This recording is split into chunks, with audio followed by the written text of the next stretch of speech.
중동의 심장부 리야드 상황실에서 비상대책 소집이 발령되었습니다. 지금 한국 기업에 1,300조를 꺼낸 게 말이 됩니까? 이건 중동 국민들의 밥줄을 한국에 맡기겠다는 말입니다. 사우디가 독점하던 석유 산업의 투자금을 전부 한국에 쏟아붓겠다는 발표는 기득권층을 반발하게 만들었습니다. 땅만 파면 콸콸 쏟아지던 석유 하나로 전 세계에 목줄을 쥐던 사우디. 하지만 시대가 바뀌며 유가 하락과 전기차 사업 루시드의 몰락으로 기름 왕국에 금이 가기 시작했죠. 그때 생존 공포를 느낀 사우디 실권자 빈살만은 갑자기 미래 산업에 올인하게 되는데요. 구글, 테슬라, 삼성전자도 아니었습니다. 중동 왕세자의 마음을 훔친 바로 한국 자동차 기업 현대. 아니 현대자동차의 1,300조 원 규모의 미래 도시 통합 사업을 사우디의 운명을 통째로 맡겨버리다니요. 전 세계는 미쳤다고 소리쳤지만 더 충격적인 비밀은 따로 있었습니다. 한국이 사우디의 기술을 전부 전수해줘도 한국을 버리지 못하고 매달릴 수밖에 없는 계약이 있었는데요. 50년 전까지만 해도 중동 건설장에서 땀 흘리던 한국이 어떻게 중동의 미래까지 꽉 쥘 수 있었을까요? 이야기를 시작하기 앞서 사연 속의 제작에 힘이 되는 구독과 좋아요 부탁드립니다.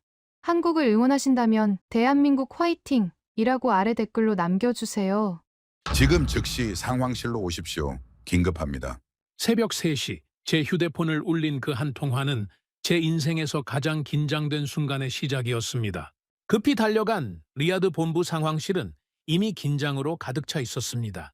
평소라면 여유롭게 차를 마시며 회의를 시작하는 임원들의 얼굴이 굳어 있었고 대형 스크린에는 속보 화면이 떠 있었습니다. UAE가 한국의 현대자동차와 약 1,300조 원 규모의 미래 도시 및 모빌리티 통합 계약을 체결했다는 내용이었습니다.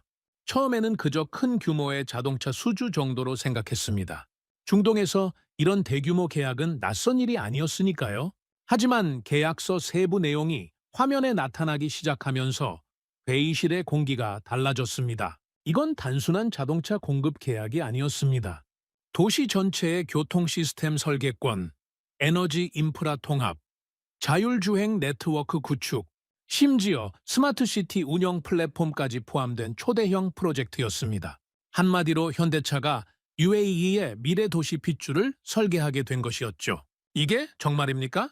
석유 담당 고위 임원 한 분이 중얼거렸습니다. 그분의 목소리에는 제가 20년 넘게 함께 일하며 한 번도 들어본 적 없는 떨림이 섞여 있었습니다. 저 역시 마찬가지였습니다. 1,300조라는 숫자는 단순한 금액이 아니었습니다. 그것은 중동 질서의 재편을 의미하는 신호였습니다. 회의가 진행되는 동안 더 많은 정보가 들어왔습니다. 이 계약에는 탄소 제로 목표 달성을 위한 수소 인프라 구축, 완전 자율주행 대중교통 시스템, AI 기반 교통 관제 시스템이 모두 포함되어 있었습니다. 단순히 차량을 납품하는 수준이 아니라 도시 전체의 움직임을 제어하는 두뇌를 만드는 계약이었던 겁니다. 그 순간 깨달았습니다. 우리가 수십 년간 믿어왔던 공식이 무너지고 있다는 것을요. 돈이면 모든 것을 살 수 있다고 생각했던 우리의 확신이 흔들리기 시작했습니다. 석유 자본으로 세계를 움직여왔던 우리가 이제는 기술 앞에서 속수무책으로 서 있었던 겁니다. UAE가 왜 현대차를 선택한 겁니까? 독일 기업들도 있고 미국 기업들도 있지 않습니까? 누군가 질문했습니다. 그 질문에 답하기 위해 저는 지난 몇 년간의 데이터를 다시 살펴봐야 했습니다. 현대차는 조용히 그러나 확실하게 준비하고 있었습니다. 전기차 플랫폼을 상용화했고 수소 트럭을 실제로 도로에 올렸으며 싱가포르에서는 AI 기반 스마트 팩토리를 성공적으로 운영하고 있었습니다. 그들은 단순히 자동차를 만드는 회사가 아니라 모빌리티 생태계 전체를 설계할 수 있는 능력을 갖춘 기업으로 진화해 있었던 겁니다. 그리고 가장 중요한 것은 그들이 수소 기술을 실제로 상용화한 몇 안 되는 기업 중 하나라는 점이었습니다. 회의실에서 누군가가 내부 보고서를 읽기 시작했습니다. 그 보고서에는 이런 문장이 있었습니다. 현대차는 도시의 핏줄을 설계하는 능력을 가졌다. 그 문장을 듣는 순간 저는 등골이 서늘해지는 느낌을 받았습니다. 우리는 지금까지 석유라는 핏줄로 세계 경제를 움직여왔습니다. 하지만 이제 새로운 시대의 핏줄은 기술이었고 그 기술을 UAE가 한국 기업에게 맡긴 것입니다. 회의가 끝날 무렵 가장 침묵을 지키던 한 인사가 입을 열었습니다. 우리 넘시티 프로젝트는 어떻게 되는 겁니까? 그 질문은 회의실의 모든 일을 얼어붙게 만들었습니다. 넘시티는 사우디아라비아의 미래를 상징하는 프로젝트였습니다. 5천억 달러 이상이 투입되는 초대형 스마트시티 건설 계획이었죠. 그런데 UAE가 먼저 현대차와 손잡고 유사한 프로젝트를 시작한다면 기술 생태계의 표준을 UAE가 선점하게 되는 겁니다. 표준을 먼저 장악하는 자가 시장을 지배합니다. 이건 제조업의 철칙입니다. 만약 UAE의 시스템이 표준이 된다면 누군가의 말이 끝까지 이어지지 못했습니다. 그 뒤에 숨겨진 의미를 모두가 알고 있었기 때문입니다. 우리가 주도해야 할 중동의 미래 질서가 이웃 국가에 의해 재편될 수도 있다는 공포였습니다. 저는 그날 처음으로 한국이라는 나라를 다시 보게 되었습니다.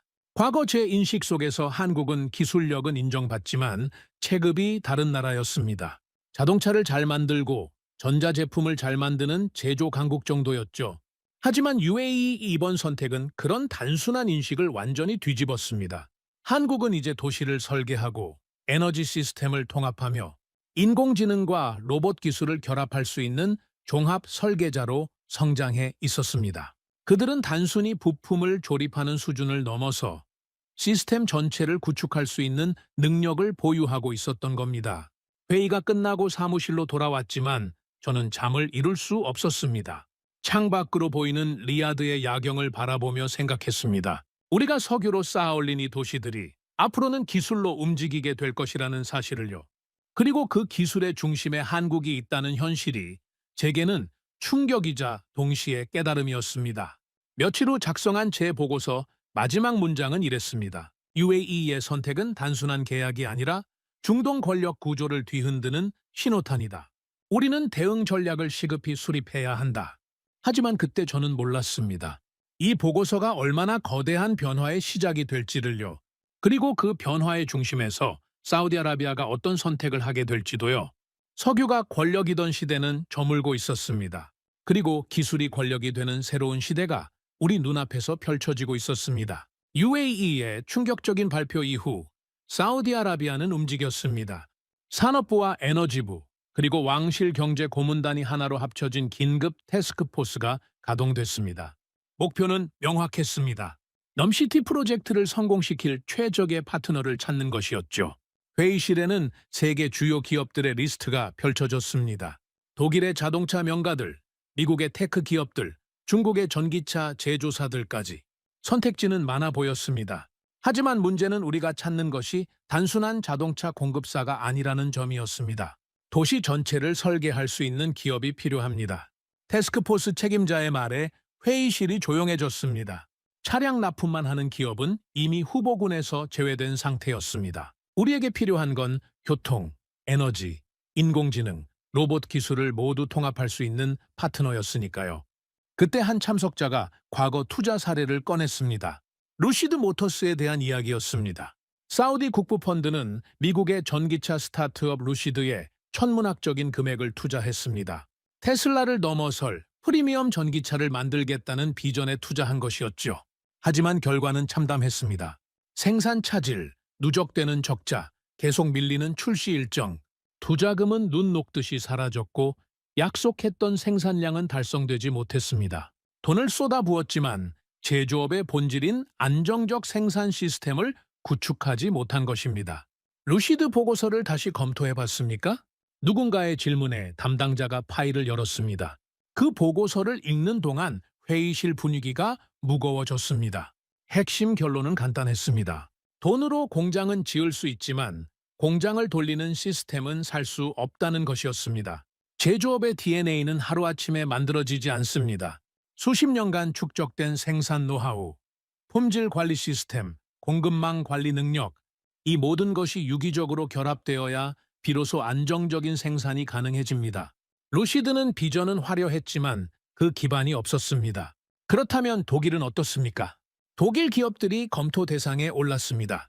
BMW, 메르세데스 벤츠, 폭스바겐 모두 100년이 넘는 역사를 가진 명가들이었습니다. 기술력은 의심의 여지가 없었죠. 하지만 문제가 있었습니다. 그들은 자동차 제조에는 강했지만 도시 통합 플랫폼 경험은 부족했습니다. 수소 인프라 구축, AI 기반 교통 관제, 에너지 시스템 통합, 이런 영역에서는 레퍼런스가 약했습니다. 미국 기업은요? 미국의 테크 기업들도 분석했습니다.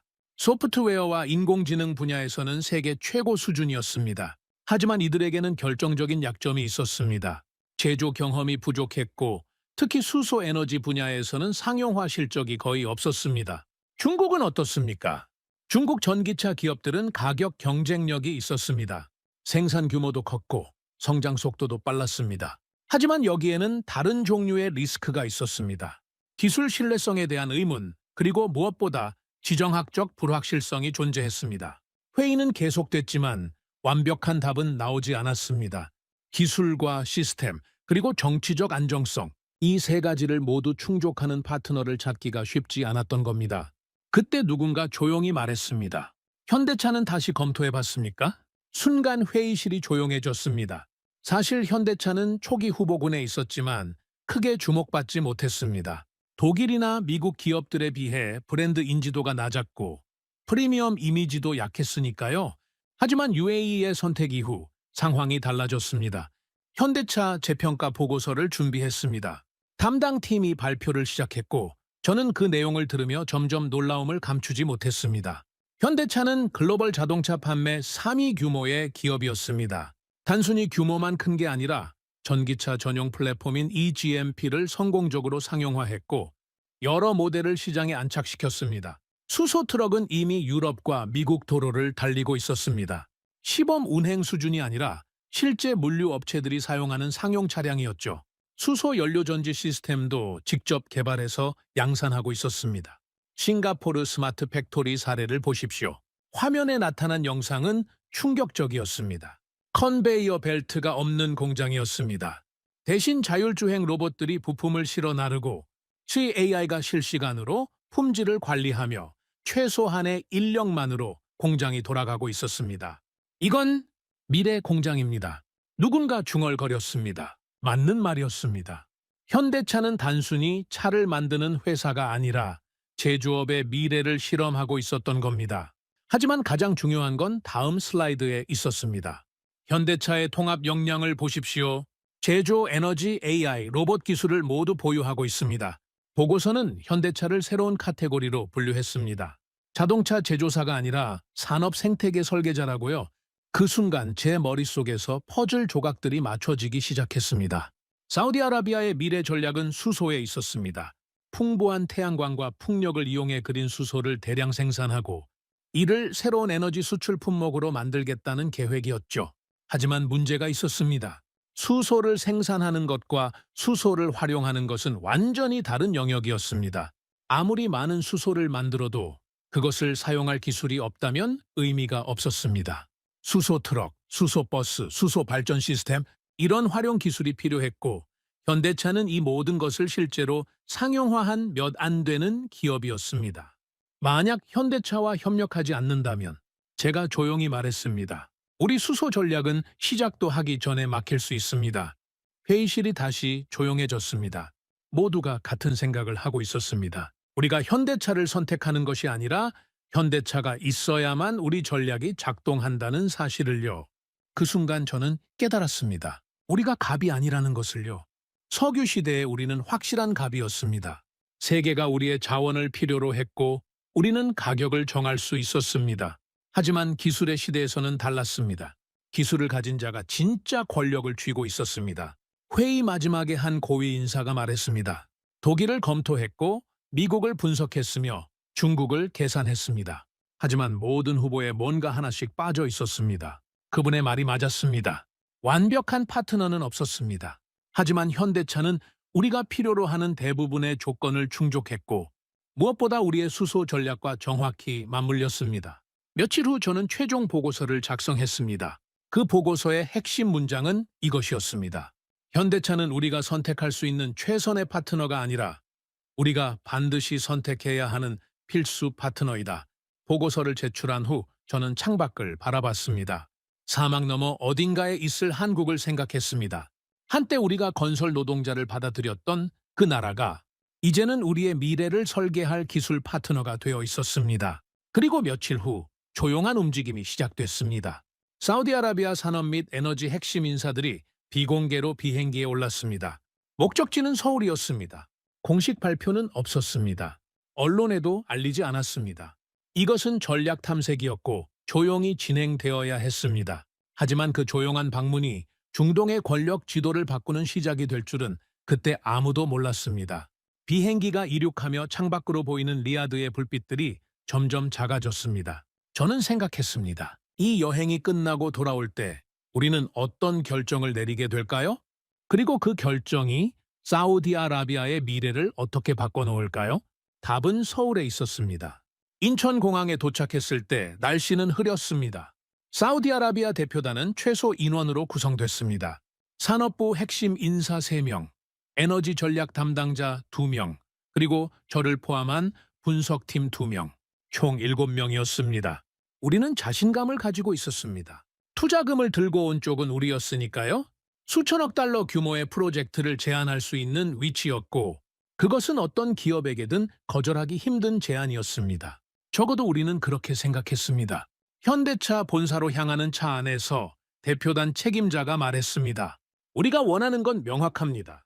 사막에 공장을 짓고 넘시티에 차량을 공급하며 수소 인프라를 구축하는 것입니다. 다들 고개를 끄덕였습니다. 단순하고 명확한 목표였습니다. 우리는 돈을 주고 그들은 기술을 제공하는 구조, 전통적인 거래 방식이었죠. 하지만 현대차 본사에 도착하는 순간부터 뭔가 달랐습니다. 과도한 환대는 없었습니다. 화려한 프레젠테이션도 없었습니다. 대신 차분한 기술 브리핑이 준비되어 있었습니다. 회의실에는 엔지니어들이 앉아 있었고 영업 담당자는 보이지 않았습니다. 반갑습니다. 오늘은 우리가 가진 기술과 비전을 공유하고자 합니다. 현대차 측 책임자의 인사는 간결했습니다. 그리고 바로 본론으로 들어갔습니다. 첫 번째 슬라이드가 나타났을 때 저는 잠시 눈을 의심했습니다. 사막 공장이 아니라 스마트 제조 생태계를 제안합니다. 단순 조립 공장이 아니었습니다. AI와 로봇이 통합된 미래형 생산 시스템이었습니다. 그들은 우리가 요청하지도 않은 것을 준비해 왔습니다. 기존 방식의 공장은 사막 환경에 적합하지 않습니다. 극한의 온도, 모래먼지, 숙련 인력 부족, 이 모든 문제를 해결하려면 자동화가 필수입니다. 설명이 계속됐습니다. 컨베이어 벨트 없는 생산 라인, 자율주행 물류 시스템, AI 기반 품질 관리. 그들이 보여준 것은 공장이 아니라 하나의 거대한 지능형 시스템이었습니다. 그런데 우리 측 인사 한 명이 질문했습니다. 이런 공장을 운영하려면 얼마나 많은 엔지니어가 필요합니까? 현대차 측 답변은 충격적이었습니다. 전통 공장 대비 70% 적은 인력으로 운영 가능합니다.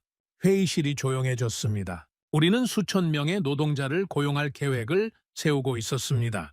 하지만 그들은 노동자가 아니라 시스템을 제안하고 있었습니다.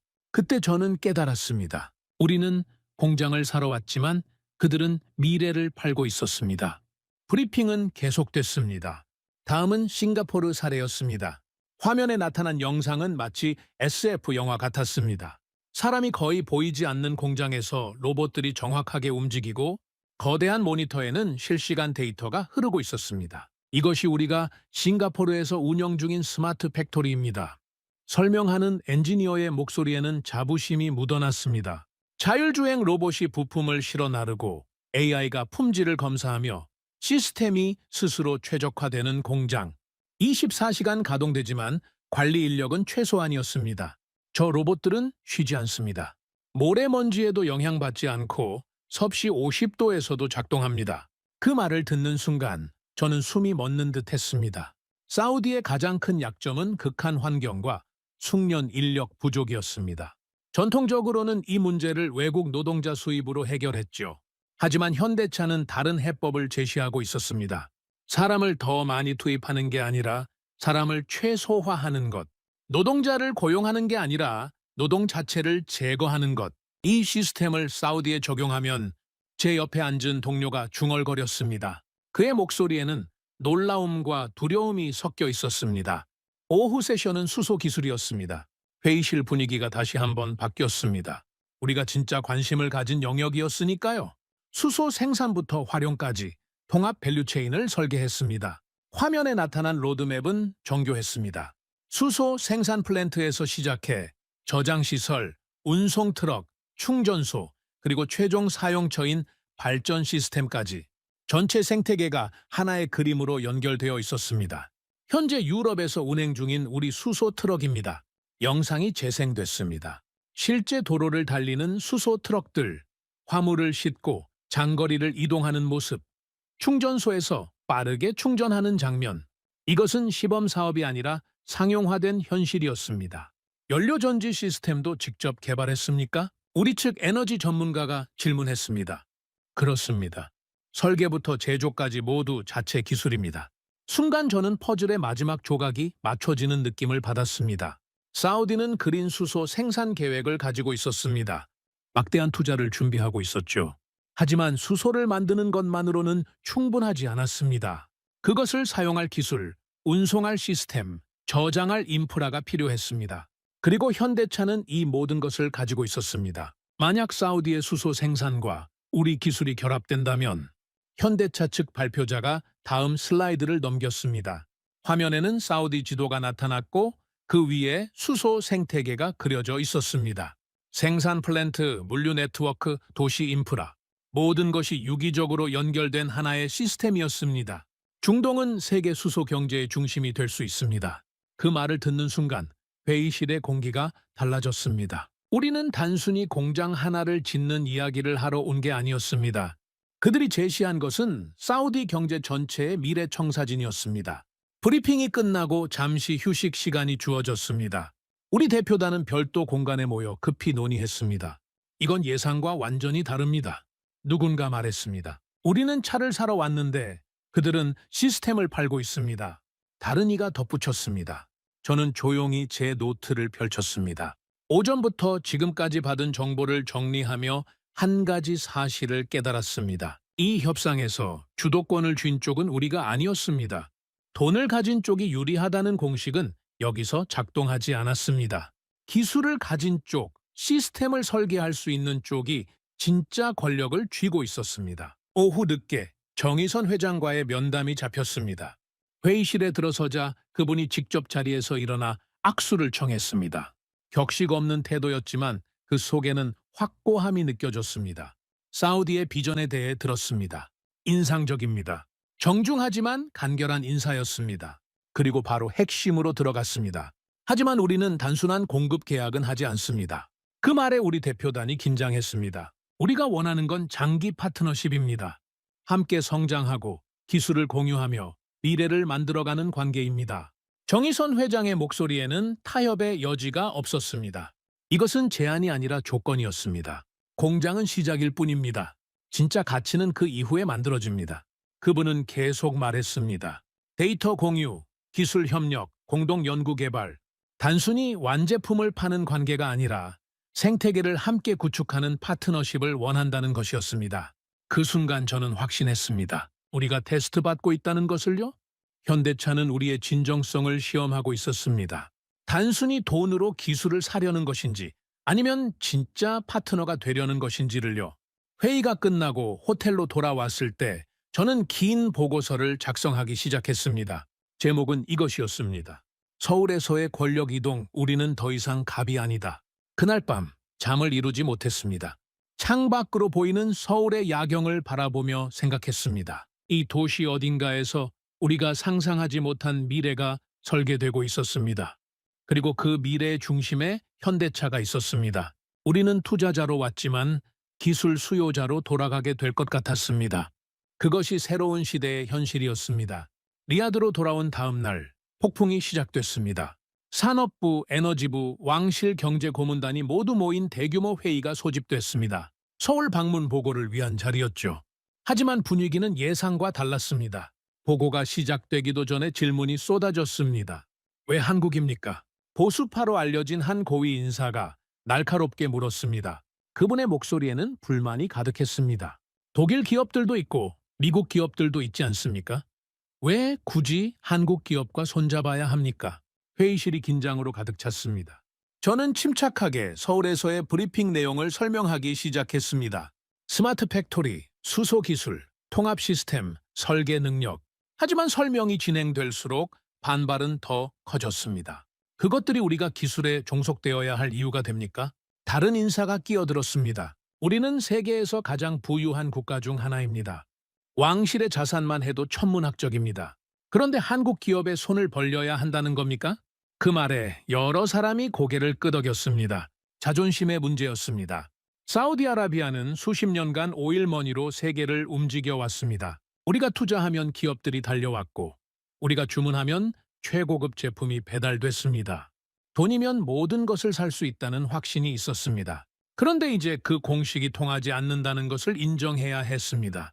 기술 종속 문제를 생각해 봤습니까? 에너지부 소속 인사가 심각한 표정으로 말했습니다. 중국 기업들이 어떻게 했는지 다들 알고 있을 겁니다. 처음에는 기술 이전을 약속하고 공장을 짓고 생산을 시작합니다. 그러다가 기술을 배우면 우리를 버립니다. 그분은 테이블을 두드리며 강조했습니다. 현대차도 똑같을 겁니다. 사막에 공장 지어주고 기술 다 빼가고 그 다음엔 우리를 실험장으로만 쓸 겁니다. 회의실 여기저기서 동의하는 목소리가 나왔습니다. 토사구팽이라는 말 압니까? 사냥이 끝나면 사냥개를 삶아 먹는다는 뜻입니다. 우리가 그 사냥개가 될 수 있습니다. 저는 반박하려 했지만 쉽지 않았습니다. 그들의 우려가 완전히 근거 없는 것은 아니었으니까요. 실제로 내부 분석 보고서에는 이런 문구가 있었습니다. 현대차 기술 의존도 60% 이상 시 전략적 자율성 감소 우려. 우리가 공장 운영, 수소 시스템, 도시 인프라를 모두 현대차 기술에 의존하게 되면 독립적인 의사결정이 어려워질 수 있다는 경고였습니다. 그때 가장 강경한 목소리를 내는 인사가 일어섰습니다. 우리는 투자자여야 합니다. 통제자여야 합니다. 그분은 회의실을 둘러보며 말을 이었습니다. 독일 기업을 다시 검토합시다. 미국 기업도 재평가합시다. 우리 돈으로 지분을 확보하고 우리가 통제할 수 있는 기업을 선택합시다. 박수가 터져 나왔습니다. 많은 이들이 동의하고 있었습니다. 전통적인 방식이었습니다. 돈으로 지분을 사고 이사회를 장악하고 의사결정권을 확보하는 것. 사우디가 수십 년간 해온 방식이었죠. 하지만 저는 알고 있었습니다. 그 방식이 더 이상 통하지 않는다는 것을요. 잠깐만요. 제가 일어섰습니다. 회의실이 조용해졌습니다. 지분을 확보한다고 기술을 얻을 수 있습니까? 루시드를 기억하십니까? 루시드 모터스 이야기를 꺼내자 회의실 분위기가 미묘하게 변했습니다. 우리는 루시드에 수십억 달러를 투자했습니다. 지분도 확보했습니다. 하지만 결과는 무엇입니까? 생산 지연, 적자 누적, 약속 불이행. 돈으로 공장은 살 수 있지만 제조 시스템은 살 수 없다는 교훈을 얻었습니다. 저는 준비한 자료를 화면에 띄웠습니다. 독일 기업들을 보십시오. 기술은 훌륭합니다. 하지만 도시 통합 플랫폼 경험이 없습니다. 미국 기업들은 어떻습니까? 소프트웨어는 강하지만 수소와 에너지 통합은 약합니다. 자료가 넘어갔습니다. 중국 기업들은 가격 경쟁력이 있습니다. 하지만 기술 신뢰성과 지정학적 리스크가 있습니다. 저는 마지막 슬라이드를 보여줬습니다. 현대차는 제조, 에너지, AI 로봇을 모두 가지고 있습니다. 그리고 가장 중요한 것은 수소 상용화 경험입니다. 회의실이 조용해졌습니다. 하지만 여전히 회의적인 시선들이 많았습니다. 그래서 우리가 현대차의 목을 맬 수밖에 없다는 겁니까? 누군가 비아냥거렸습니다. 바로 그때 회의실 문이 열렸습니다. 왕세자 빈살만이 들어왔습니다. 모두가 일어섰습니다. 예정에 없던 참석이었습니다. 분위기가 급격히 긴장됐습니다. 빈살만은 자리에 앉으며 조용히 말했습니다. 계속하시죠. 침묵이 흘렀습니다. 아무도 먼저 말하지 못했습니다. 그때 왕세자가 직접 입을 열었습니다. 여러분의 우려를 이해합니다. 그분의 목소리는 차분했지만 무게가 있었습니다. 우리는 오랫동안 석유로 강했습니다. 세계가 우리를 필요로 했고 우리는 선택할 수 있는 위치에 있었습니다. 회의실 모두가 집중했습니다. 하지만 시대가 바뀌고 있습니다. 빈살만은 창밖을 바라봤습니다. 석유는 우리를 부유하게 만들었습니다. 하지만 기술은 우리를 생존하게 할 것입니다. 그 말에 회의실이 숨을 죽였습니다. 넘시티는 단순한 건설 프로젝트가 아닙니다. 그것은 석유 이후 사우디의 미래입니다. 수소 전략도 마찬가지입니다. 왕세자는 우리를 둘러보았습니다. 그 미래를 만들기 위해서는 최고의 파트너가 필요합니다. 우리가 통제할 수 있는 파트너가 아니라 우리와 함께 성장할 파트너가 필요합니다. 침묵이 흘렀습니다. 현대차와 협력하되 조건부로 진행하십시오. 기술 이전 조항을 명확히 하고 단계별 평가를 실시하며 우리의 이익을 보호하는 구조를 만드십시오. 왕세자가 일어섰습니다. 하지만 주저하지는 마십시오. 기회는 기다려주지 않습니다. 그분이 나가자 회의실 분위기가 완전히 바뀌었습니다. 반대하던 이들도 침묵했습니다. 왕세자의 의지가 분명했으니까요. 회의는 그렇게 끝났습니다. 저는 자리로 돌아와 창밖을 바라봤습니다. 리야드의 스카이라인이 보였습니다. 석유로 세워진 이 도시들이 앞으로는 어떤 모습으로 변할까요? 그날 밤 작성한 제 메모에는 이렇게 적혀 있었습니다. 우리는 현대차를 선택했다. 하지만 동시에 경계하기로 했다. 협력은 시작됐지만 신뢰는 아직 시험대 위에 있다. 그리고 그 시험은 곧 시작될 예정이었습니다. 사막의 첫 삽이 뜨일 날이 다가오고 있었습니다.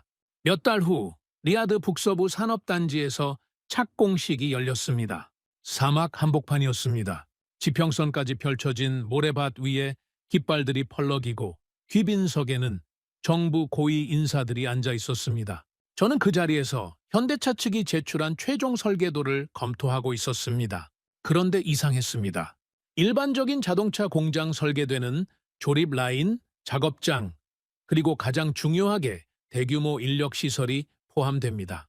기숙사, 식당, 복지시설 같은 것들이죠. 하지만 이 설계되는 그런 것들이 거의 없었습니다. 인력 채용 계획은 어떻게 됩니까? 제가 현대차 측 책임자에게 물었습니다. 최소 인원으로 운영됩니다. 대부분의 공정이 자동화되어 있습니다. 그 대답을 듣는 순간 묘한 느낌이 들었습니다. 우리는 수천 명의 일자리를 만들 거라고 발표했습니다. 사우디 청년들에게 기회를 주고 지역 경제를 활성화한다는 계획이었죠. 그런데 채용 계획표는 놀라울 만큼 비어 있었습니다. 착공식이 끝나고 며칠 후 본격적인 공사가 시작됐습니다. 저는 거의 매일 현장을 방문했습니다. 분석가로서 진행 상황을 모니터링하는 것이 제 임무였으니까요. 하지만 현장에서 보는 것은 제 예상을 계속 벗어났습니다. 전통적인 자동차 공장과는 구조 자체가 달랐습니다. 긴 컨베이어 벨트가 설치되는 대신 넓은 공간에 모듈형 작업 공간들이 만들어지고 있었습니다. 컨베이어 벨트가 없으면 어떻게 생산합니까? 제가 물었습니다. 자율주행 로봇이 부품을 옮깁니다. 필요한 곳으로 정확하게 최적의 경로로 이동합니다. 현대차 엔지니어의 설명이었습니다. 공사가 진행될수록 그 의미가 명확해졌습니다. 이것은 사람 중심의 공장이 아니라 시스템 중심의 공장이었습니다. 몇 주 후 첫 번째 생산 설비가 도착했습니다. 거대한 컨테이너들이 사막에 내려졌고 그 안에서 최첨단 장비들이 나왔습니다. 로봇팔, AI 카메라, 센서 시스템, 자율주행 운반 로봇. 한 가지 확실한 건 이 장비들에는 사람이 필요 없다는 것이었습니다. 품질 검사는 어떻게 합니까? AI가 실시간으로 합니다. 부품 운반은요? 자율주행 로봇이 24시간 작동합니다. 야간 작업은요? 시스템에는 낮과 밤이 없습니다.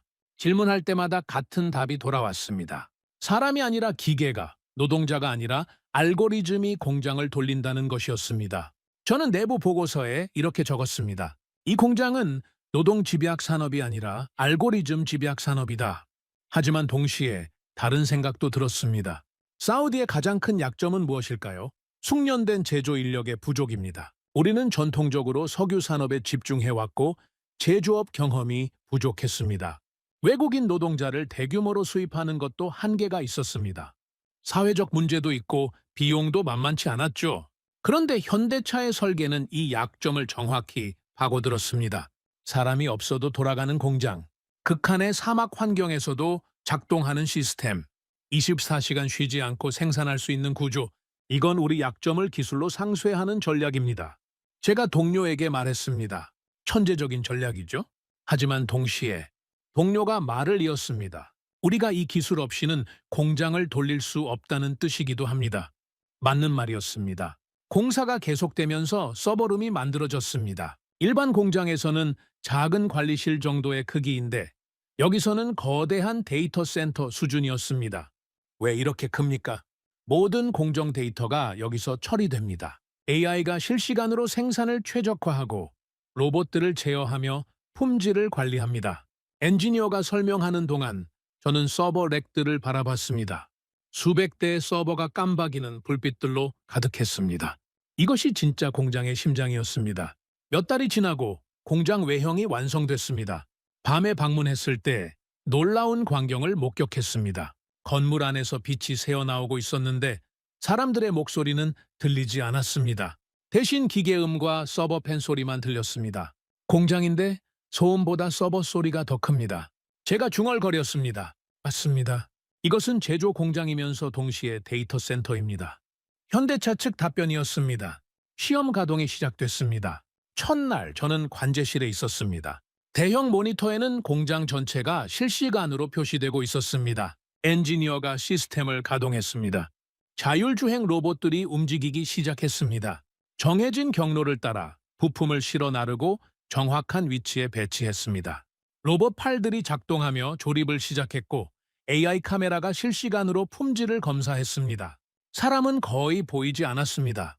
몇 명의 엔지니어가 모니터를 지켜보고 있을 뿐이었습니다. 이게 정상입니까? 제가 물었습니다. 정상입니다. 예상대로 작동하고 있습니다. 하지만 제게는 정상적으로 보이지 않았습니다. 수백 명이 땀 흘려 일해야 할 공장에서 로봇들만 조용히 움직이고 있었으니까요. 노동자 대신 알고리즘이 교대 근무를 하는 공장입니다. 제가 보고서에 적은 문장이었습니다. 몇 주간의 시험 가동 끝에 첫 시제품이 나왔습니다. 전기 SUV 한 대가 생산 라인 끝에 서 있었습니다. 완벽한 마감, 정확한 조립, 오류 없는 품질, 오류율은 예상치를 훨씬 밑돌았습니다. 생산 속도도 점점 안정화되고 있었습니다. 성공이었습니다. 회의실에서 축하 분위기가 형성됐습니다. 내부 반대파 일부도 침묵했습니다. 결과가 증명하고 있었으니까요. 하지만 저는 축하 자리에서도 불안함을 떨칠 수 없었습니다. 공장 견학을 마치고 돌아오는 길에 한 동료가 제게 말했습니다. 성공했습니다. 공장이 완벽하게 작동하고 있습니다. 그렇습니다. 저는 대답했습니다. 하지만 바로 그게 문제입니다. 동료가 의아한 표정을 지었습니다. 이 시스템이 완벽해질수록 우리는 이 기술 없이는 공장을 돌릴 수 없게 됩니다. 창밖으로 사막이 보였습니다. 그 한가운데 세워진 미래형 공장. 겉보기에는 사우디의 승리 같았습니다. 최첨단 공장을 유치했고 성공적으로 가동하고 있었으니까요. 하지만 실체를 들여다보면 달랐습니다. 공장의 두뇌는 서울에 있었습니다.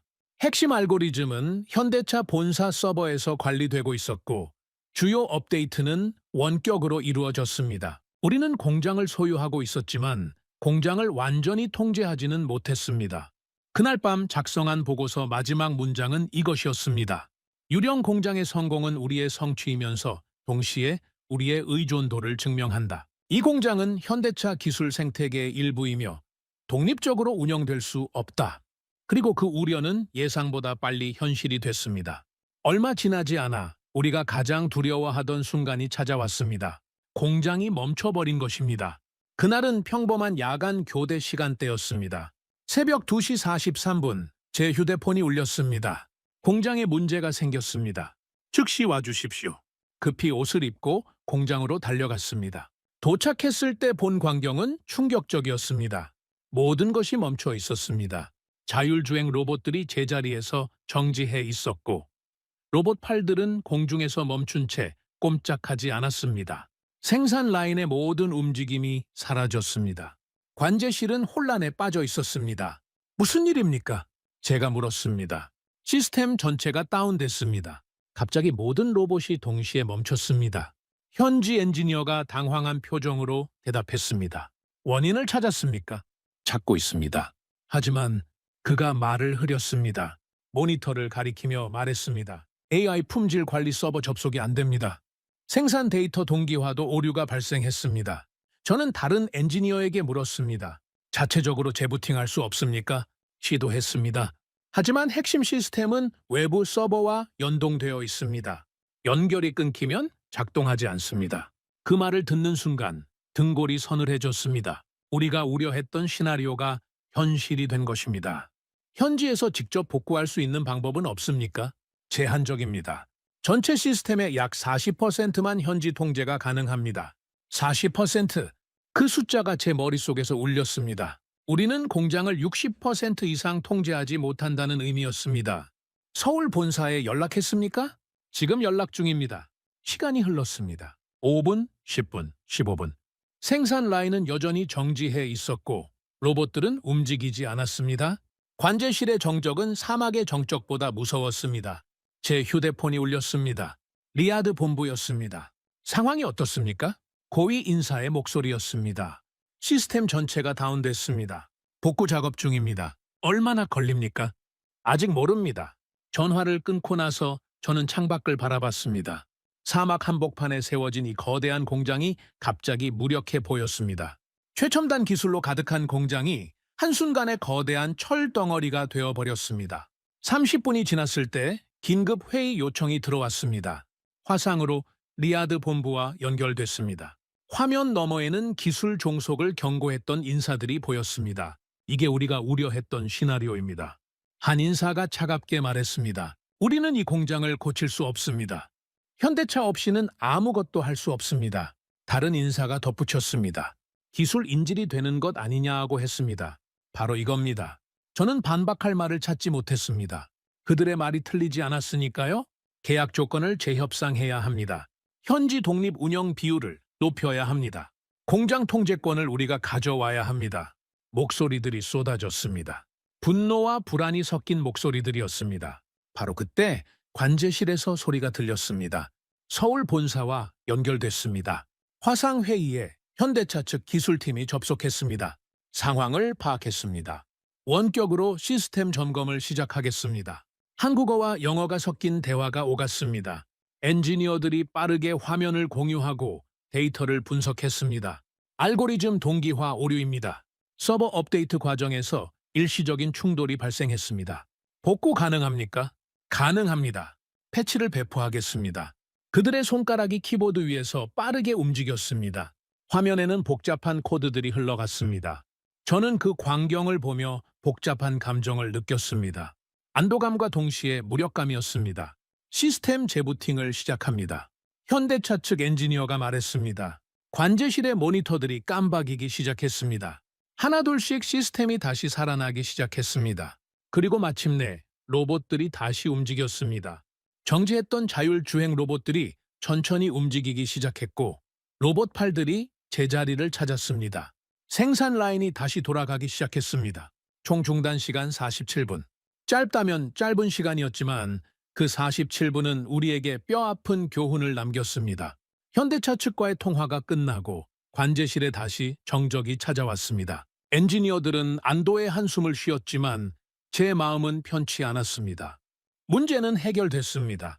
하지만 동시에 명확해졌습니다. 우리는 이 공장을 스스로 고칠 수 없다는 사실이요. 리아드와의 화상회의가 다시 시작됐습니다. 복구됐다고 들었습니다. 한 인사가 말했습니다. 하지만 그의 목소리에는 안도감보다 쓴맛이 더 컸습니다. 47분 만에 복구됐습니다. 현대차 본사의 원격 지원으로요. 제가 보고했습니다. 47분.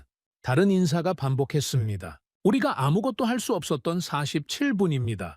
회의실이 무거워졌습니다. 내부 보고서를 보면 현지 독립 운영률이 40%라고 되어 있습니다. 한 인사가 자료를 들었습니다. 이게 무슨 뜻입니까? 우리가 60%는 통제하지 못한다는 뜻 아닙니까?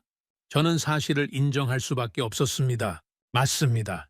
핵심 알고리즘과 AI 시스템은 현대차 서버와 연동되어 있습니다.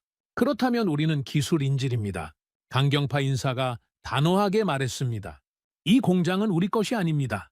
현대차가 허락해야 돌아가는 공장입니다. 반박할 수 없었습니다. 오늘의 사태가 그것을 증명했으니까요. 하지만 동시에 저는 다른 것도 봤습니다. 현대차의 대응 속도였습니다. 새벽 시간이었음에도 즉시 연결됐고 문제를 빠르게 파악했으며 47분 만에 복구했습니다. 그들의 시스템은 완벽하지 않았지만 대응 체계는 탁월했습니다. 이건 위기이면서 동시에 증명입니다. 제가 조심스럽게 말했습니다. 증명이라니요? 그들의 기술력을 증명한 것입니다. 문제가 생겼을 때 얼마나 빨리 대응하는지를요. 그게 위안이 됩니까? 우리가 통제하지 못한다는 사실이 바뀌는 건 아닙니다. 맞는 말이었습니다. 회의는 길어졌습니다. 계약 재협상 요구, 기술 이전 가속화, 현지 통제권 확대, 여러 의견이 나왔습니다. 하지만 결론은 나지 않았습니다. 왜냐하면 모두가 알고 있었기 때문입니다. 지금 우리가 현대차와의 관계를 끊으면 이 공장은 거대한 쓰레기가 된다는 것을요. 새벽이 밝아올 무렵 저는 공장 밖으로 나왔습니다. 사막의 차가운 공기가 얼굴을 스쳤습니다. 공장은 다시 정상적으로 가동되고 있었고 로봇들은 쉬지 않고 움직이고 있었습니다. 47분이라는 시간. 짧지만 그 안에 담긴 의미는 무거웠습니다. 우리는 기름 없이도 살 수 있습니다. 하지만 이 공장은 알고리즘 없이는 숨도 쉴 수 없습니다. 기술은 보이지 않지만 권력은 분명히 존재했습니다. 그날 작성한 보고서 제목은 이것이었습니다. 47분의 교훈, 기술 의존과 기술 신뢰 사이에서. 보고서 마지막 문장은 이렇게 끝났습니다. 우리는 이 기술을 두려워해야 하는가? 아니면 배워야 하는가? 오늘의 위기는 질문을 남겼다. 그리고 그 답은 우리가 앞으로 어떤 선택을 하느냐에 달려 있다. 하지만 저는 아직 몰랐습니다. 이 위기가 끝이 아니라 시작이라는 것을요. 더 큰 판이 우리를 기다리고 있었습니다. 그리고 그 판에서 우리의 역할은 우리가 생각했던 것과 완전히 달랐습니다. 47분의 위기 이후 몇 주간의 침묵이 흘렀습니다. 표면적으로는 모든 것이 정상으로 돌아왔습니다. 공장은 안정적으로 가동됐고 생산량도 목표치를 달성했습니다. 하지만 내부적으로는 긴장이 계속됐습니다. 기술 종속에 대한 우려는 여전했고 계약 재협상 요구도 끊이지 않았습니다. 그러던 어느 날 현대차 측에서 새로운 제안이 들어왔습니다. 수소 프로젝트 연동 계획을 발표하고 싶습니다. 회의실에 모인 우리는 그 제안서를 받아들었습니다. 두꺼운 문서였습니다. 펼쳐보는 순간 저는 숨이 멎는 듯했습니다. 이것은 단순한 추가 제안이 아니었습니다. 전체 그림이었습니다. 제안서 첫 페이지에는 거대한 다이어그램이 그려져 있었습니다. 사막 공장을 중심으로 수소 생산 플랜트, 운송 시스템, 도시 인프라가 하나의 거미줄처럼 연결되어 있었습니다. 이게 무엇입니까? 누군가 물었습니다. 통합수소 생태계입니다. 현대차 측 발표자가 대답했습니다. 공장은 시작일 뿐이었습니다. 진짜 목표는 이것입니다. 다음 슬라이드가 넘어갔습니다. 공장 내부에 수소 연료 전지 발전 시스템을 적용한다는 계획이었습니다. 공장에서 사용하는 전력의 상당 부분을 수소로 충당하고 나머지는 태양광으로 보완한다는 구조였습니다. 완전한 탄소 제로 공장이 됩니다. 설명이 계속됐습니다. 하지만 거기서 끝이 아니었습니다. 수소 트럭 시범 운행을 시작합니다. 화면에 수소 트럭 이미지가 나타났습니다. 공장에서 생산된 차량을 수소 트럭으로 운송하고 그 트럭들은 다시 수소 충전소에서 연료를 보급받는 구조였습니다. 생산, 운송, 소비가 하나의 순환 구조로 연결됩니다.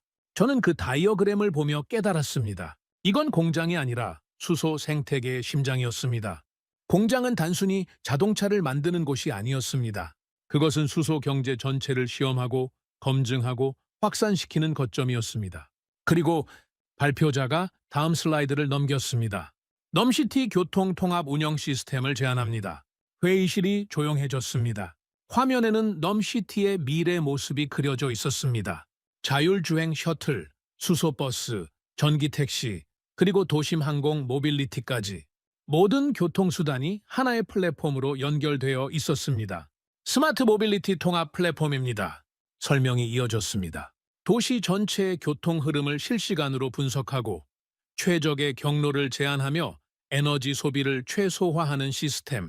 단순히 차량을 공급하는 것이 아니라 도시의 모든 움직임을 관리하는 두뇌를 만든다는 것이었습니다. 이것은 우리 측 도시계획 담당자가 중얼거렸습니다. 도시 운영권입니다. 맞는 말이었습니다. 교통은 도시의 핏줄입니다. 그 핏줄을 누가 설계하고 관리하느냐에 따라 도시 전체의 운명이 결정됩니다. 그리고 현대차는 지금 그 권한을 요구하고 있었습니다. 아니, 요구가 아니었습니다. 제안이었습니다. 하지만 우리가 거절할 수 없는 제안이었습니다. 왜냐하면 이미 공장이 가동되고 있었고 수소 전략이 진행되고 있었으며 넘시티 건설이 시작됐기 때문입니다. 퍼즐은 이미 절반 이상 맞춰져 있었고 나머지 조각들도 현대차 손에 있었습니다. 잠깐만요. 한 참석자가 손을 들었습니다. 이 구조에서 우리는 무엇입니까? 단순히 돈을 대는 투자자입니까? 날카로운 질문이었습니다. 현대차 측 책임자가 침착하게 대답했습니다. 아닙니다.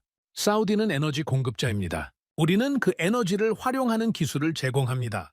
그렇다면 누가 주도권을 갖습니까? 공동 주도권입니다. 그 대답에 회의실이 술렁였습니다. 수소 생산은 사우디가 주도합니다. 활용 기술은 우리가 주도합니다. 도시 인프라는 함께 설계합니다. 이것은 일방적 관계가 아니라 상호 의존 구조입니다. 저는 그 말을 들으며 전략 보고서를 급히 작성하기 시작했습니다. 핵심 문장은 이것이었습니다. 이 구조에서 일방적 종속은 존재하지 않는다. 우리는 서로의 미래를 인질로 잡고 있다. 사우디는 수소를 생산하지만 그것을 활용할 기술은 현대차가 갖고 있습니다. 현대차는 기술을 갖고 있지만 대규모 수소 공급원은 사우디에 있습니다. 도시 인프라는 함께 설계되고 데이터는 공유되며 수익도 분배됩니다. 누가 갑이고 누가 을인지 단정할 수 없는 구조였습니다. 회의가 잠시 중단되고 우리 측만의 논의 시간이 주어졌습니다. 이걸 받아들여야 합니까? 누군가 물었습니다. 선택의 여지가 있습니까? 다른 이가 반문했습니다. 실제로 선택의 여지는 많지 않았습니다. 공장은 이미 돌아가고 있었고 수소 플랜트 건설도 진행 중이었습니다. 넘시티는 착공 단계에 있었죠. 이 시점에서 현대차와의 협력을 중단하면 모든 것이 멈춥니다. 그렇다면 우리는 처음부터 선택권이 없었던 겁니까? 강경파 인사가 쓴 웃음을 지었습니다. 아닙니다. 제가 말했습니다. 우리는 선택했습니다. 다만 그 선택이 어디로 이어질지 완전히 이해하지 못했을 뿐입니다. 침묵이 흘렀습니다. 현대차는 처음부터 이 그림을 그리고 있었습니다. 제가 계속 말했습니다. 공장은 미끼였습니다. 진짜 목표는 수소 생태계 전체였고 더 나아가 중동의 미래 도시 표준을 장악하는 것이었습니다. 그렇다면 우리는 속은 겁니까? 속았다기보다는 저는 잠시 말을 멈췄습니다. 우리가 보지 못한 것입니다. 우리는 공장을 보았지만 그들은 시스템을 보았습니다. 회의가 재개됐습니다. 현대차 측 발표가 계속됐습니다. 중국과 유럽의 움직임에 대한 분석도 포함되어 있었습니다. 중국 전기차 기업들이 중동 진출을 강화하고 있습니다. 데이터가 화면에 나타났습니다. 독일 기업들도 수소 협력 제안을 재시도하고 있습니다. 경쟁사들의 움직임이 정리되어 있었습니다. 하지만 이미 표준은 정해지고 있습니다. 그 말의 의미를 모두가 이해했습니다. 공장이 가동되고 수소 시스템이 구축되며 도시 플랫폼이 설계되는 순간 그것이 사실상의 표준이 됩니다. 후발주자들은 이 표준에 맞춰야 하거나 아니면 완전히 다른 시장을 찾아야 합니다. 표준을 먼저 만든 자가 시장을 지배합니다. 현대차 측 마지막 슬라이드였습니다. 그리고 사우디와 현대차는 함께 그 표준을 만들고 있습니다. 회의가 끝났습니다. 저는 자리로 돌아와 창밖을 바라봤습니다. 리야드의 스카이라인 너머 건설 중인 넘시티가 있었습니다. 그곳에서 미래가 만들어지고 있었습니다. 하지만 그 미래는 우리만의 것이 아니었습니다. 한국과 사우디가 함께 만드는 미래였습니다. 며칠 후 작성한 전략 분석 보고서에서 저는 이렇게 결론 지었습니다. 우리는 공장을 짓고 있다고 생각했지만 현대차는 시스템을 심고 있었다. 우리는 자동차를 사려 했지만 그들은 생태계를 팔고 있었다. 이것은 제조업이 아니라 표준 전쟁이었고 우리는 이미 그 전쟁의 한가운데 있다. 그리고 보고서 마지막에 이렇게 적었습니다. 질문은 더 이상 우리가 현대차를 선택할 것인가가 아니다. 이미 선택은 끝났다. 진짜 질문은 이 파트너십을 어떻게 우리에게 유리하게 만들 것인가이다. 글로벌 시장의 반응도 주목할 만했습니다. 유럽 언론들은 사우디 현대차 협력을 주목하기 시작했습니다. 중동 수소 경제의 핵심 파트너로 한국 기업이 자리 잡았다는 분석이 나왔습니다. 중국은 긴장했습니다. 자국 전기차 기업들의 중동 진출이 예상보다 어려워질 수 있다는 우려가 제기됐습니다. 미국 기업들도 움직였습니다. 하지만 이미 현대차가 상당한 선점 효과를 누리고 있었습니다. 이건 시장 경쟁이 아니라 표준 전쟁입니다. 제가 동료에게 말했습니다. 그리고 표준 전쟁에서는 선점이 전부입니다. 사우디 정부 내부에서도 인식 변화가 일어났습니다. 초반의 저항과 의심은 점차 사라졌습니다. 대신 전략적 계산이 시작됐습니다. 현대차와의 협력을 어떻게 최대한 활용할 것인가? 이 파트너십을 중동 전역으로 어떻게 확산시킬 것인가? 아프리카, 유럽과의 연결 고리를 어떻게 만들 것인가? 질문의 방향이 바뀌었습니다.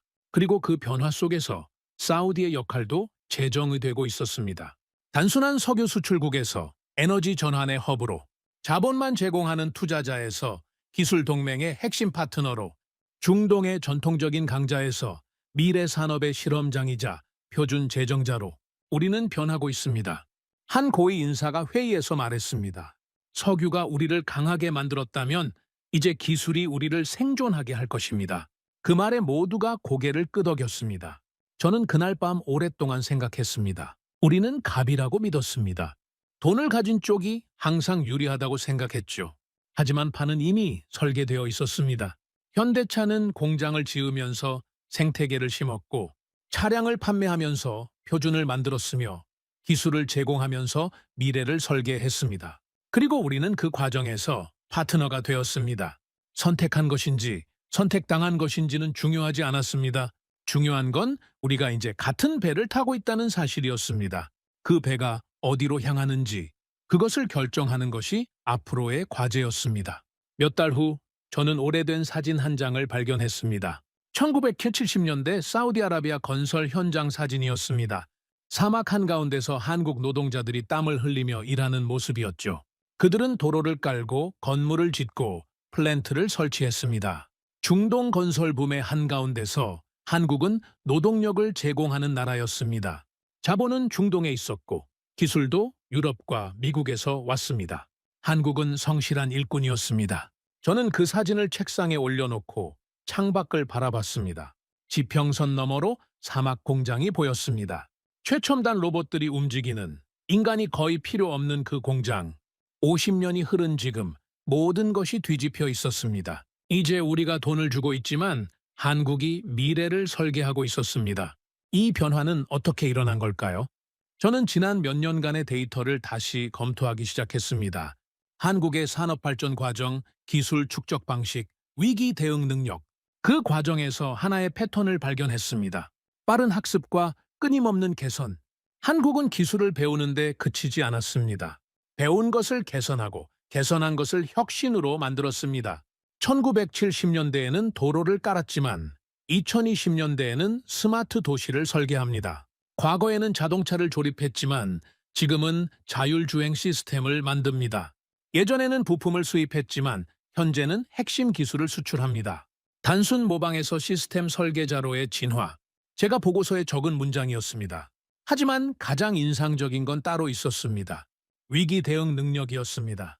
한국은 수많은 경제 위기를 겪었습니다. 외환위기, 금융위기, 무역분쟁. 하지만 매번 더 강하게 일어섰습니다. 그 과정에서 형성된 것이 바로 위기를 혁신으로 바꾸는 문화였습니다. 현대차의 수소 기술도 마찬가지였습니다. 전기차 시대가 오면서 내연기관 기업들이 위기를 맞았을 때 현대차는 수소라는 대안을 준비했습니다. 남들이 포기할 때 투자했고 회의적일 때 밀어붙였습니다. 그 결과가 지금 사우디 사막에서 꽃피우고 있었습니다. 기술보다 중요한 건 DNA입니다. 한 엔지니어와의 대화에서 나온 말이었습니다. 제조 DNA는 하루아침에 만들어지지 않습니다. 수십 년의 시행착오, 실패와 성공, 그 모든 것이 쌓여서 만들어집니다. 맞는 말이었습니다. 루시드가 실패한 이유도 그것이었습니다. 자본은 있었지만 DNA가 없었습니다. 비전은 화려했지만 기반이 약했습니다. 반면 현대차는 달랐습니다. 수십 년간 자동차를 만들며 쌓은 제조 경험, 품질 관리 시스템, 공급망 관리 능력, 그 모든 것이 유기적으로 결합되어 있었습니다. 그리고 그 위에 AI, 로봇, 수소 기술을 얹었습니다. 결과는 우리가 목격하고 있는 것과 같았습니다. 며칠 후 저는 넘시티 건설 현장을 방문했습니다. 거대한 크레인들이 움직이고 기초 공사가 진행되고 있었습니다. 하지만 예전의 건설 현장과는 달랐습니다. 드론들이 현장을 측량하고 AI가 설계를 검증하며 로봇들이 자재를 운반했습니다. 이것도 현대차 기술입니까? 제가 현장 책임자에게 물었습니다. 일부는 그렇습니다. 건설 자동화 기술을 협력하고 있습니다. 현대차는 자동차만 만드는 회사가 아니었습니다. 그들이 개발한 로봇 기술, 자율주행 기술, AI 시스템은 다른 산업에도 적용되고 있었습니다. 건설, 물류, 에너지, 도시 관리. 모든 영역에 그들의 기술이 스며들고 있었습니다. 이건 수직 계열화가 아닙니다. 제가 보고서에 적었습니다. 이것은 생태계 통합입니다. 하나의 기술이 여러 산업을 관통하며 시너지를 만들어내는 구조입니다. 그리고 그 중심에 제조 DNA가 있었습니다. 만드는 능력, 그것이 모든 것의 기반이었습니다. 소프트웨어만으로는 부족했습니다. 하드웨어만으로도 부족했습니다. 둘을 완벽하게 결합하는 능력, 그것이 진짜 경쟁력이었습니다. 어느 날 저녁, 리야드 본부에서 대규모 세미나가 열렸습니다. 주제는 석유 이후의 사우디아라비아였습니다. 정부 고위 인사, 산업 전문가, 학자들이 모였습니다. 저도 발표자 중 한 명이었습니다. 제 발표 제목은 이것이었습니다. 자원에서 기술로 권력 이동의 역사. 발표를 시작하며 저는 1970년대 사진을 화면에 띄웠습니다. 50년 전, 이것이 우리의 관계였습니다. 청중들이 사진을 바라봤습니다. 우리는 자본을 가진 쪽이었고 한국은 노동을 제공하는 쪽이었습니다. 명확한 위계가 있었습니다. 다음 슬라이드로 넘어갔습니다. 사막 공장 사진이었습니다. 하지만 지금은 다릅니다. 청중들이 집중했습니다. 우리는 여전히 자본을 제공합니다. 하지만 한국은 시스템을 설계합니다. 우리는 에너지를 생산하지만 한국은 그것을 활용하는 기술을 만듭니다. 슬라이드가 계속 넘어갔습니다. 석유는 고갈 가능한 자원입니다. 하지만 기술은 진화합니다. 표준은 장기 지배력을 가집니다. 데이터가 화면에 나타났습니다. 넘시티에 적용될 스마트 모빌리티 플랫폼은 향후 중동 전역으로 확산될 가능성이 높습니다. 그 표준을 장악한 국가가 21세기 중동 교통시장을 지배하게 됩니다. 청중들이 숨을 죽였습니다. 그리고 그 표준을 만드는데 한국이 핵심 역할을 하고 있습니다. 저는 잠시 말을 멈추고 청중을 둘러봤습니다. 우리는 한국을 과소평가했습니다. 솔직한 고백이었습니다. 제조 강국 정도로 생각했습니다. 기술은 좋지만 체급이 다르다고 판단했습니다. 고개를 끄덕이는 이들이 보였습니다. 많은 이들이 같은 생각을 했었으니까요. 하지만 틀렸습니다. 제 목소리가 커졌습니다. 한국은 단순 제조를 넘어섰습니다. 그들은 이제 시스템 설계자이자 표준 제정자이며 미래 산업의 선도자입니다. 슬라이드가 마지막으로 넘어갔습니다. 그리고 가장 중요한 것은 화면에는 사우디와 한국 국기가 나란히 놓여 있었습니다. 이것은 거래가 아니라 파트너십이라는 점입니다. 우리는 서로를 필요로 합니다. 사우디의 에너지 없이 한국의 수소 기술은 규모를 키울 수 없고 한국의 기술 없이 사우디의 미래 전략은 완성될 수 없습니다. 박수가 터져 나왔습니다. 발표가 끝나고 여러 사람이 제게 다가왔습니다. 인상적인 분석이었습니다. 한 고위 인사가 말했습니다. 하지만 한 가지 질문이 있습니다. 우리는 이 관계에서 무엇을 얻습니까? 중요한 질문이었습니다. 생존입니다. 제가 대답했습니다. 석유는 언젠가 끝납니다. 하지만 수소 경제는 시작입니다. 우리는 한국과의 협력을 통해 석유 이후 시대를 준비하고 있습니다. 그분은 고개를 끄덕였습니다. 그리고 제가 덧붙였습니다. 우리는 위상을 바꾸고 있습니다. 단순 자원 수출국에서 기술 동맹의 허브로, 중동의 전통적 강자에서 글로벌 혁신의 실험장으로, 그날 밤 호텔 방으로 돌아와 창밖을 바라봤습니다. 리야드의 불빛들이 반짝이고 있었습니다. 석유로 밝혀진 이 도시가 앞으로는 어떤 에너지로 빛날까요? 제 책상에는 두 장의 사진이 놓여 있었습니다. 하나는 1970년대 건설 현장의 한국 노동자들, 다른 하나는 2020년대 사막 공장의 로봇들. 50년, 그 시간 동안 세상은 완전히 바뀌었습니다. 노동이 기술이 되었고 하청이 파트너십이 되었으며 배우던 자가 가르치는 자가 되었습니다. 그리고 그 변화의 중심에서 저는 하나의 진실을 깨달았습니다. 진짜 권력은 자원이 아니라 시스템에 있다는 것을. 석유는 우리를 부유하게 만들었지만 기술은 우리를 생존하게 할 것입니다. 그리고 그 기술의 파트너로 우리는 한국을 선택했습니다. 아니, 어쩌면 한국이 우리를 선택했는지도 모릅니다. 중요한 건 이제 우리가 같은 방향을 보고 있다는 사실입니다. 저는 22년간 석유 산업을 분석해 왔습니다. 한때 우리는 돈으로 세상을 움직인다고 믿었습니다. 오일머니면 모든 것을 살 수 있다고 확신했죠. 하지만 현대차와의 협력을 통해 깨달았습니다. 진짜 권력은 자본이 아니라 기술과 시스템에 있다는 사실을요. 사막에 세워진 이 공장은 단순한 생산시설이 아닙니다.